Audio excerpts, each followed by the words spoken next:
Þá það 5. liður. Það Holtahverfi, breyting á aðalskipulagi vegna hjúkrunarheimilis og það bæði fulltrúi Hulda Elma Eysteinsdóttir.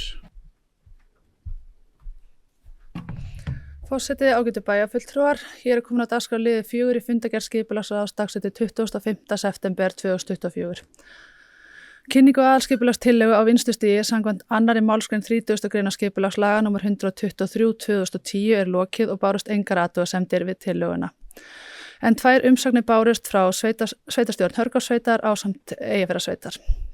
Í breytingunni felst að á svæði við Þursaholt verði heimilt að byggja hjúkrunarheimili auk þjónustu fyrir eldri borgara ásamt íbúðum. Verður uppbyggingin í samræmi við hugmyndafræði lífsgæðakjarna.